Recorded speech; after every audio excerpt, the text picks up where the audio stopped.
Hello everyone, welcome to this video. पिछले video में हम पढ़ रहे थे अर्थक्वेक के बारे में। अर्थक्वेक में हमने देखा कि अर्थक्वेक की दो वेव होती हैं, एक बॉडी वेव होती है, एक सरफेस वेव होती है। बॉडी वेव में भी दो वेव होती हैं, एक पी वेव होती है, एक एस वेव होती है। तो हमने पी वेव के बारे में पढ़ लिया था। ये सबसे तेज ट्रेवल करती है, इसकी लॉन्गिट्यूडनल वेव भी इसे बोला जाता है, और ये सॉलिड में सबसे ज़्यादा तेज ट्रेवल करती है। ओके, अब इसके बाद हम देखते हैं एस वेव। एस वेव का सबसे इम्पोर्टेंट बात क्या है? एस वेव एस वेव की जो सबसे इम्पोर्टेंट बात है, एस वेव की सबसे इम्पोर्टेंट बात ये है कि इसका शैडो वेन जो होता है, इसका शैडो जोन ज़्यादा होता है। ओके, ज़्यादा होता है। और इसमें एक ख़ास बात, ये ओनली केवल सॉलिड में ही ट्रेवल कर सकती है। ओनली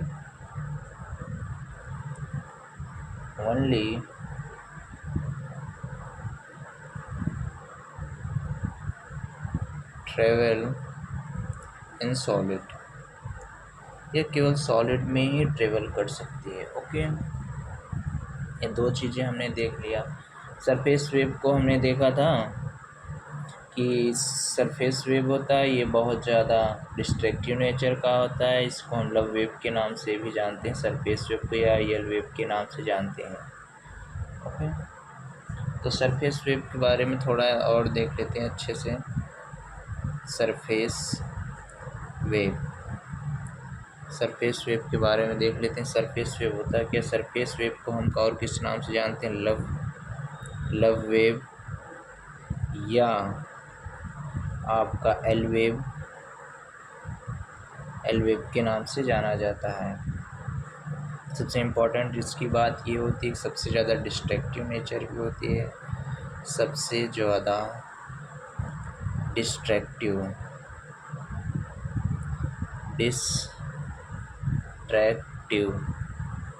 सबसे ज़्यादा डिस्ट्रैक्टिव होती है। दूसरी बात इसकी क्या है, ख़ास इम्पोर्टेंट बात, ये केवल अर्थ पे ही ट्रेवल कर सकती है और कहीं नहीं। Travel only on earth. Okay, और सतह और सिस्मोग्राफ पर पहुंचने वाला अंतिम, सतह और सिस्मोग्राफ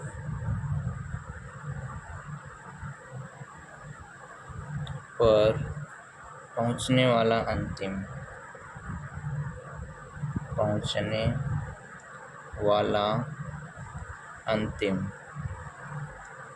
ओके, अब सबसे इम्पोर्टेंट बात, सिस्मोग्राफ होता क्या है? तो सिस्मोग्राफ क्या होता है? जो भूकंप नापते हैं ना, उसका यंत्र। ओके, तो सिस्मोग्राफ क्या हम देखते हैं? सिस्मोग्राफ होता क्या है? भूकंप मापने का यंत्र। क्या मापने का यंत्र? भूकंप मापने का यंत्र क्या होता है? सिस्मोग्राफ होता है। ओके, अर्थक्वेक की मैग्नीट्यूड या स्केल। ओके, अब अगली हेडिंग देते हैं, अर्थक्वेक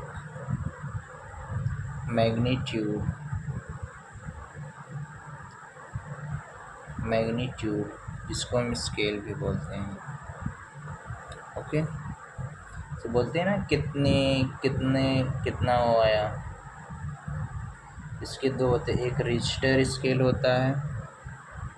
पहला होता है रिश्टर स्केल।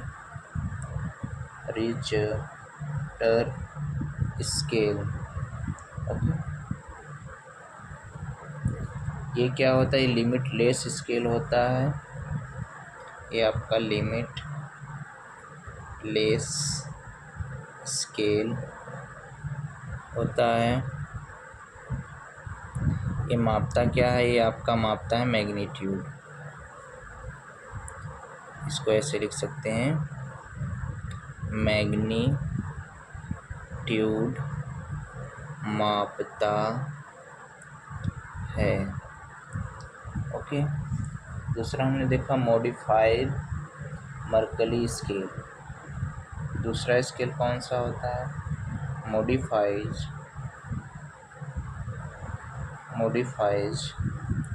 Mercalli scale.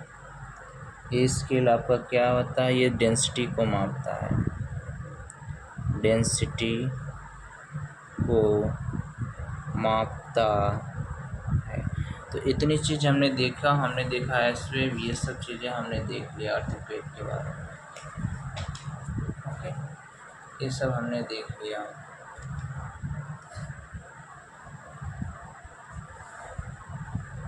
हमने देख लिया कि जो ये सबसे एस जोन का शैडो वेन सबसे ज़्यादा होता है, ये चीज़ हमने देख लिया। ओके, तो प्लेट बाउंड्री के बारे में पढ़ते हैं थोड़ा।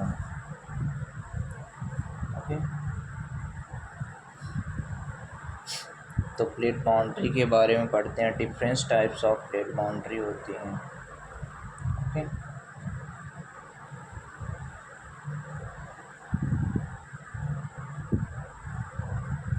Difference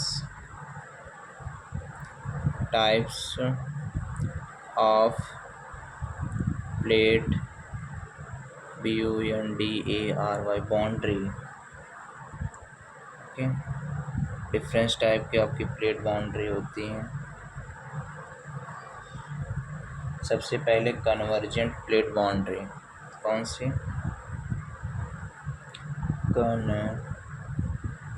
convergent plate BOUNDA convergent plate boundary, या इसी को हम बोलते हैं डिस्ट्रक्टिव बाउंड्री। क्या? Destructive BOUNDARY boundary. Okay, convergent plate boundary और डिस्ट्रक्टिव प्लेट बाउंड्री। इसमें क्या होता है देखो, इसमें एक इधर से वेव आती है और जब एक दूसरी इधर से वेव, जब दोनों वेव आएंगी तो एक दूसरे को क्या करेंगे? डिस्ट्रैक्ट करेंगे। एक इधर से इधर टकराएगी, दोनों इधर उधर होएंगी, डिस्ट्रैक्ट कर देंगे। ओके, और डाइवर्जेंट बाउंड्री, दूसरा हम देखते हैं divergent boundary. Divergent boundary, okay, divergent BOUNDARY divergent boundary या कंस्ट्रक्टिव बाउंड्री। ये डिस्ट्रक्टिव बाउंड्री, एक कंस्ट्रक्टिव बाउंड्री है। Constructive boundary, okay, constructive boundary जिसको हम बोलते हैं डाइवर्जेंट बाउंड्री या कंस्ट्रक्टिव बाउंड्री। इसमें क्या होता है, अब जो ये दो आपकी वेव हैं, ये दूसरे साइड से जा रही है, ये दूसरे साइड से जा रही हैं, तो दोनों क्या होंगे? जैसे एक तरह से, जैसे समझो जब एक इधर वेव, देखो जब प्लस प्लस होता है तो एक दूसरे को रिपेल कर देते हैं, मतलब दूर भाग जाते हैं, और जब प्लस माइनस रहता है तो एक इधर जा रहा है, एक इधर जा रहा है, कोई फ़ायदा नहीं जिसके, तो ये एक दूसरे से जुड़ जाएंगे। और इसी के बीच से जो हमारा क्या होता है, लावा निकलता है, यानी सबके बीच से। ओके, तो पूछ सकता है कि किस डाइवर्जेंट बाउंड्री से लावा उत्पन्न होता है, तो हमारा कंस्ट्रक्टिव बाउंड्री से लावा निकलता है। तीसरा हमारा होता है ट्रांसफॉर्म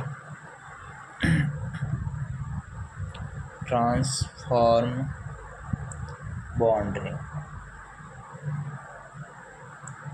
ट्रांसफॉर्म बाउंड्री, ओके, ये तो ना तो क्रिएट करती है ना ही डिस्ट्रैक्ट करती है। ना तो क्रिएट करेगी, तो क्रिएट करती है, ना तो क्रिएट होती है और ना ही डिस्ट्रॉय होती है। होती है। ओके, इतनी बात हमने समझ लिया। हमने प्लेट बाउंड्री भी देख लिया, भूकंप देख लिया, सबसे पी वेव भी थोड़ा समझ लो। पी वेव के बारे में हमने ये पढ़ा था, पी वेव भी देख रहे हैं तो पी वेव हमने देखा था, ये लॉन्गिट्यूडनल वेव होती है,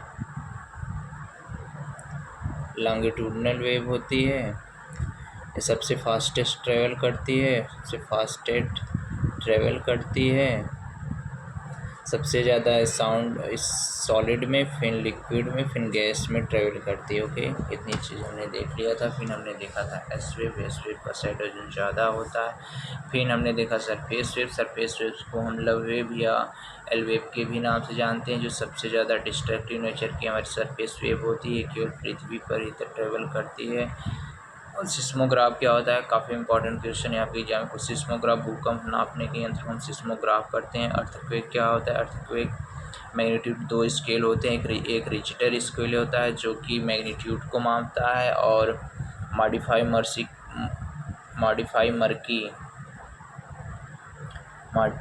मर्कली स्केल जो होता है आपका, वो डेंसिटी को मापता है। ओके, फिर हमने देखा बाउंड्री, टाइप्स ऑफ बाउंड्री जो 3 तरह की होती है, कन्वर्जेंट प्लेट बाउंड्री, एक डाइवर्जेंट प्लेट बाउंड्री, एक ट्रांसफर्ड प्लेट बाउंड्री। ओके, तो कन्वर्जेंट प्लेट बाउंड्री में हमने देखा कि डिस्ट्रक्टिव नेचर, इसमें दो वेव एक दूसरे की तरफ आते रहे हैं, इसलिए डाइवर्ज डिस्ट्रैक्ट हो जाते हैं। और डाइवर्जेंट प्लेट बाउंड्री में क्या होता है, कंस्ट्रक्टिव नेचर की होती है, एक इधर से आ रही है इधर से। डाइवर्जेंट प्लेट बाउंड्री की सबसे अच्छी बात है कि इनमें से लावा निकलता है।